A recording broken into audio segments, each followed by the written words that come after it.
胶卷跟我的性格很相似，因为我本身就是一个老灵魂。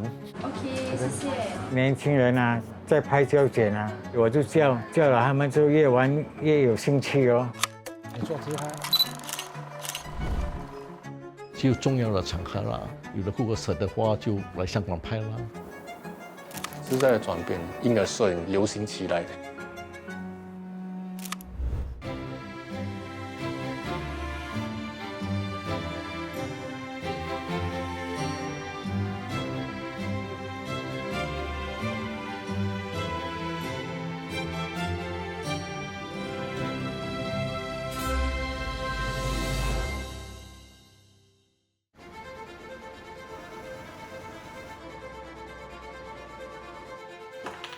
胶卷的魅力就是它很慢，拍了36张过后，还要带去一个胶卷店拿去冲洗，这整个等待的过程会让你更思念你的照片，基本上每一张照片都会去珍惜一点。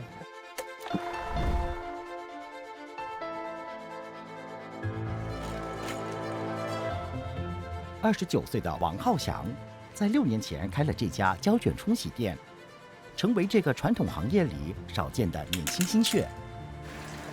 冲洗胶卷有2到3个步骤，第一个步骤就是要把胶卷准备好，放在暗袋里，因为胶卷本身就不能见到光。过后呢，我们就把胶卷就浸泡在药水里，冲洗大概要半个小时。彩色的胶卷就会用机器洗，就是因为机器比较快嘛。然后只是黑白胶卷100%都是用手洗的，因为不同的黑白胶卷有不一样的时间啦，不然就是药水，然后温度都比较严格。冲洗自己的胶卷，有很大的满足感，因为这个过程就很享受。冲洗胶卷的手艺是他在8年前自学而成的，那时候胶卷还没重新流行起来。我之前的职业是一名咖啡师，节奏很快，东西都很繁忙，就想找一个事情来给我自己做。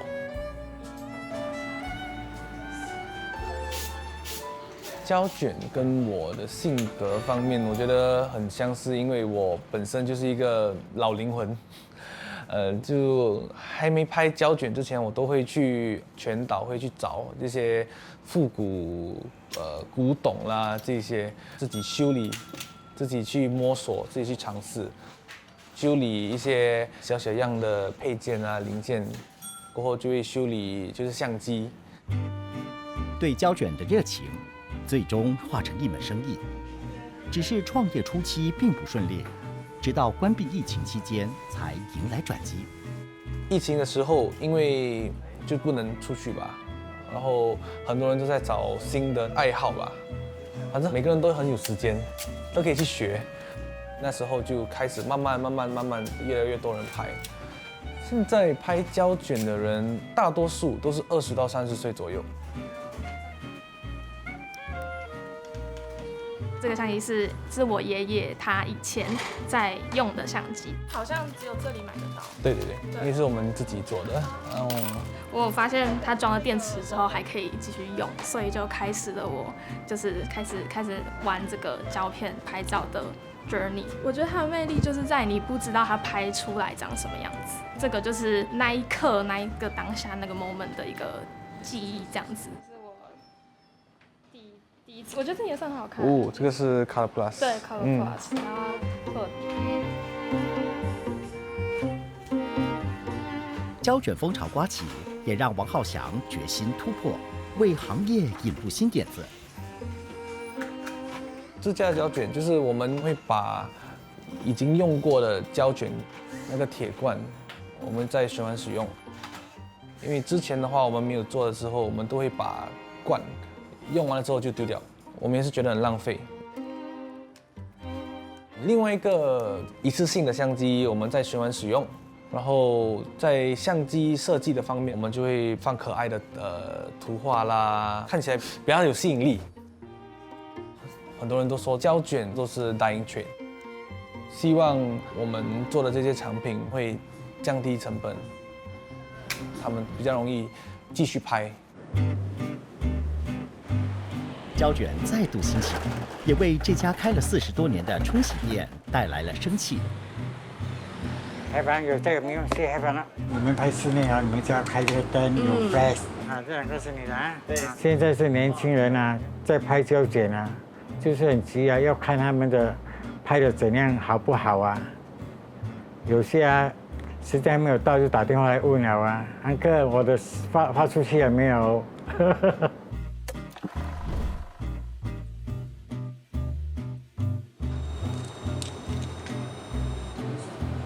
现在年轻人冲洗胶卷都不印照片了。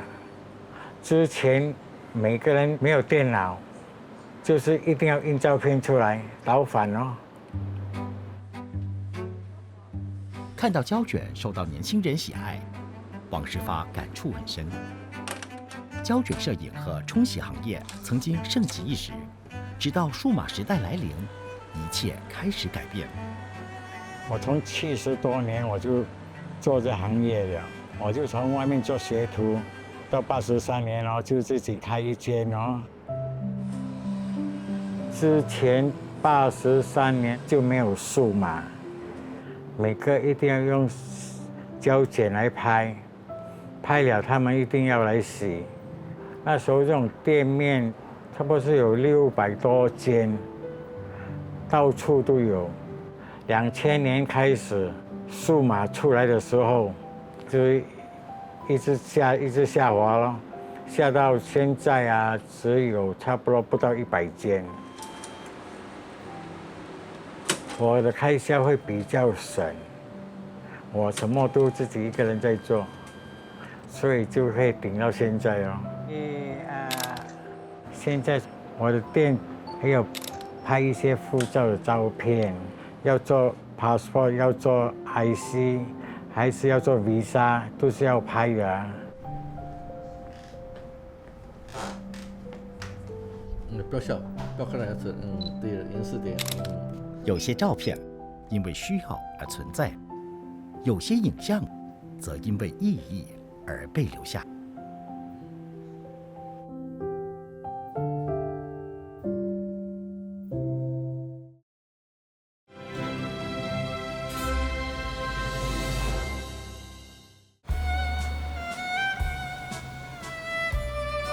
劳明达一带的工业大楼里，66岁的潘正富守着一家将近80年历史的传统照相馆。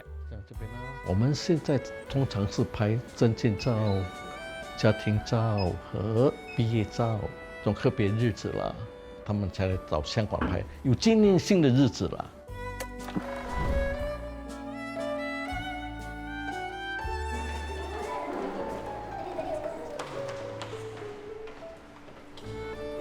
今天我带我的家人来相馆，是因为我刚刚毕业，就是拿到那个硕士学位。Hello， 你好。OK， 来。Hello， 你好。这一个可能是一个很好的时间来做一个记录。我是建议你拿着它，就比较好看。颜色比较亮，对吗？对，比较亮。穿起大学袍来就好看。OK， 我已经准备了。大学袍，还有你太太的学士袍。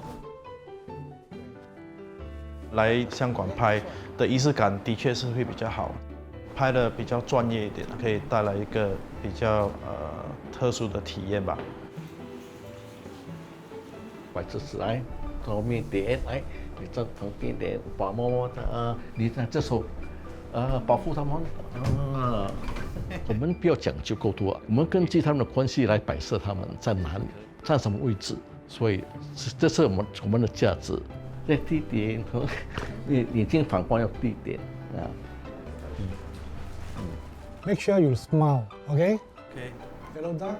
Okay, look here. 1, 2, 3. Some more. All right. Just relax yourself. Okay. 1、2、3。OK， 最后一张 ，1、2 and 3。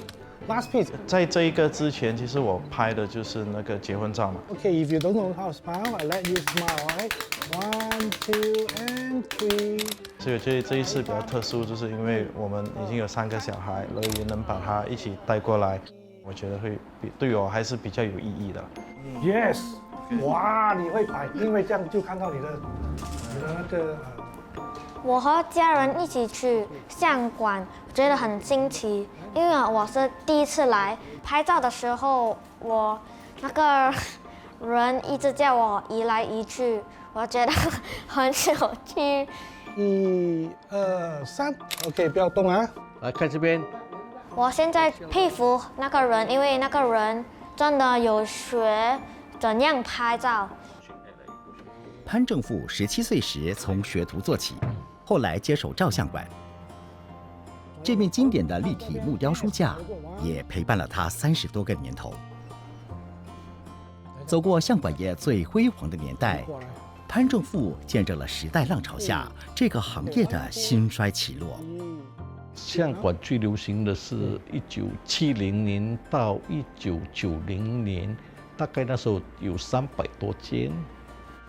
以前相机很贵，所以呢，相馆拍在几十块、10多块，相馆就可以跟它解决了。而且相馆拍的也比较美嘛，可能是我们的招牌比较响亮啊，很多政要人物都来拍了，好像是许通美教授啊，他是驻联合国大使，还有这个大法官啊，大法官的全体照啦，大概是2010年，全部数码化的年代了。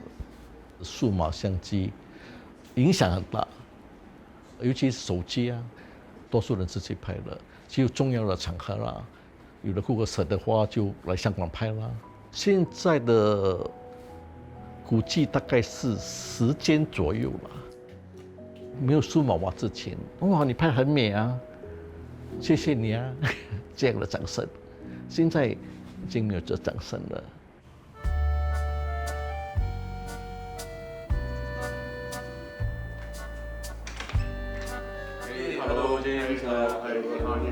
随着时代更迭，照相服务也从传统照相馆走进祖屋里的生活空间。46岁的王世杰是一名摄影师。8年前，他为了就近照顾孩子和家庭，在家中开设摄影棚，为新生儿拍照。我觉得是那个气氛不一样吧，因为如果你走进那个就是很传统的摄影棚，可能你会感到有些陌生哦。在家里做的话，它就好比你邀请客人来做客的感觉，他们进来，他们会觉得哦是一个家，那个环境会比较熟悉一点。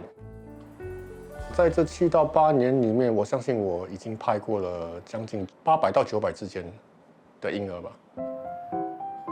当然说那个困难是一定会有的，因为毕竟他们是新生的，然后新生都会闹，都会哭。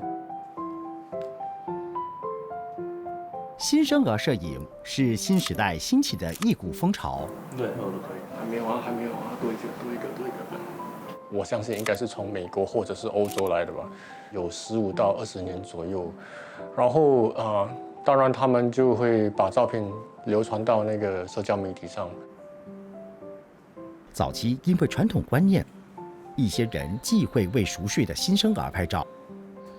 印象中的照片呢，好像都是从1岁后开始坐在那个藤椅，可能就是上一辈的人他们会有一些想法，就是可能婴儿在睡觉的时候，你不应该去拍他，如果你拍他的话，可能那个魂会飞掉还是怎么样。然后当这个婴儿摄影它一流行起来，就跟着时代的转变，就人家会慢慢接受这个东西了。我的女儿现在是差不多1个星期了，所以我是想让她留下一个美好的回忆。她长大以后可以回去看这些照片，看她是在1个星期是长怎么样子的。Okay, yeah, this one. So, lean against.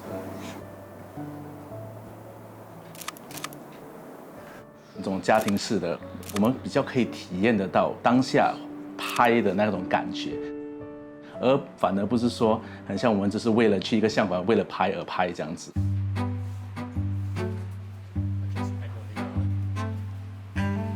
现在人们都有手机嘛，随时拿出来都可以拍啊。那么如果你决定去相馆拍照的那一刻，我觉得你很想把这个时刻用最好的方式来去捕捉，我觉得价值是在这里吧。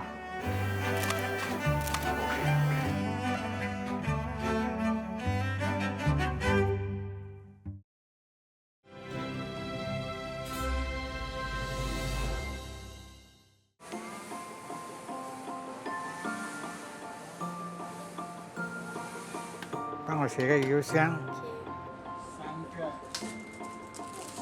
在胶卷冲洗业打滚多年的王世发，一直不吝啬和年轻新手分享经验。室内一定要开灯的，这样推上来，因为他们那个年轻人都从来没有玩过这相机的，不是像那数码拍了是马上可以看到，他们就是拍了浪费钱，拍了没有东西，我又看得很可惜嘛，所以就叫他们怎样去拍。都很漂亮啊，拍得很美啊。你喜欢看人对不对？这个晚上的这个光线要开大多一点，就没有那么暗。哎呀，可是你看那个人在这边。人在后面，对，不错啊。这样他们就越玩越有兴趣哦。我每天跟年轻人在一起啊，我也是会比较年轻点啊。28岁的刘丽仪在店里兼职已经5年。肚子饿。一开始的话就是从 customer 咯，因为我自己有拍胶卷嘛。就这样放进去来做。我很好奇我的那个胶卷是怎样变成 soft copy， 怎样变成我所看到的照片。好奇了过后就跟安哥学了，后来就慢慢变熟。像安哥这种老店在新加坡也是比较少的嘛，他们会比较有人情味咯，很像我们爬泰嘛都有好吃的，每天。辣椒少辣，好辣。去买3包，我不要。你们买3包，你们吃。OK， 我去买。这一个行业，它可能不会真正的消失啦，反而可能在以后就会变成一种比较文化型的一个存在吧，我觉得。不错啊。这个。你看它的这个。还有反应啊，不错。洗照片这行业，它每差不多是整10到20年就换一个trend出来。现在是数码，又换底片，又不能要换了什么东西，就看那个下一批的年轻人看怎样咯。我都没有想过我几时要退休啊，等到我一天我不能做的时候，我才是退休咯。So when you load the reel, make sure that the glossy side stays outwards. 在王浩翔看来，留住冲洗手艺，行业才有未来。目前他共聘请了12名员工，而且清一色是年轻人。我的团队，他们第一点就是他们都很热爱胶卷，可是他们都没有这个技术，因为很难去学吧。然后就是我就是一位一位的慢慢教。如果不教的话，胶卷这个艺术啦，这个冲洗的技巧这些会慢慢的流失。Before I joined, I actually have zero clue like how to develop or how even scanning. So I find that it's a valuable skill because it actually teaches you patience as well. Hopefully, if more people try, more people like it, then the community will grow. 胶卷就是都会起起落落嘛，这些，然后有风潮啦，一定会有好有坏。我觉得就是我现在能做的什么，我尽量做。就当胶卷没有人拍的时候，当它走下坡的时候，至少我知道，我已经教了就是一群人怎么样拍，我觉得我已经尽我本分了。一路伴随照相馆历经浮沉，潘正富始终舍不得离开这个行业。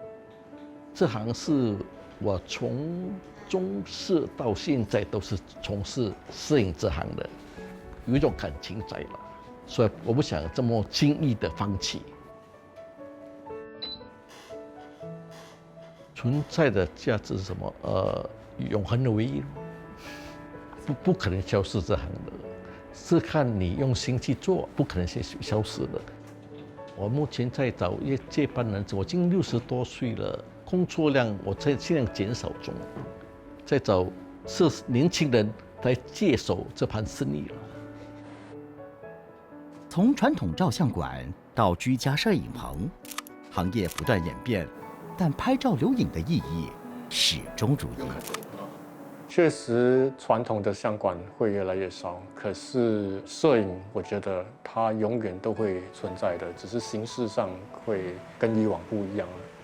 那个 intention 是一样的，跟以前从来没有变过，就是要保存那个你觉得最美好的一刻，你就是人生中重要性的一刻了。Just like this.